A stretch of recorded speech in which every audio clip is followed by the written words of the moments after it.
ఈరోజు కాళోజీ గారి జయంతి సందర్భంగా ఒకటే మాట చెప్తున్నాం.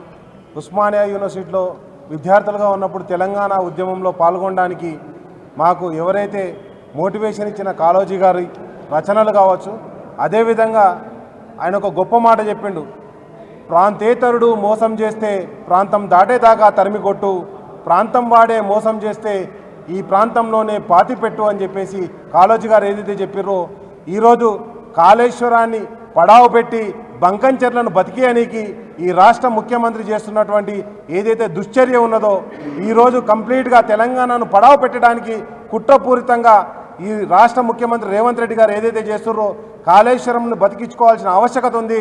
కేసీఆర్ గారు తెలంగాణను 1 కోటి ఎకరాల మాగాని చేయడానికి ఈరోజు ఏదైతే కంకణబద్దుడై చేసిండో దాన్ని పడావు పెడుతున్నారు. కాబట్టి కాళోజీ స్ఫూర్తితోటి తప్పకుండా పోరాటం చేస్తాం. ఎవరైతే ఈ ప్రాంతంలో ఉండి ఈ ప్రాంతానికి మోసం చేస్తున్నారో ఈ ప్రాంతేతరుడు ఎవరైతే మోసం చేయడానికి ప్రయత్నం చేసిండో వాడిని తరిమి కొట్టడం జరిగింది. కానీ ఈ ప్రాంతంలోనే ఉండి తెలంగాణకు మోసం చేయడానికి కాంగ్రెస్ పార్టీ ప్రయత్నం చేస్తుంది. కాబట్టి రాబోయే కాలంలో కాళోజీని స్ఫూర్తిగా తీసుకొని కాంగ్రెస్ పార్టీని కావచ్చు, రేవంత్ రెడ్డి ప్రభుత్వాన్ని కావచ్చు, ఈ ప్రాంతంలోనే పాత్ర పెట్టడానికి తెలంగాణ వాదులంతా సిద్ధమవుతుందని మరొకసారి కాళోజీ స్ఫూర్తిని చాటి చెప్తున్నాం.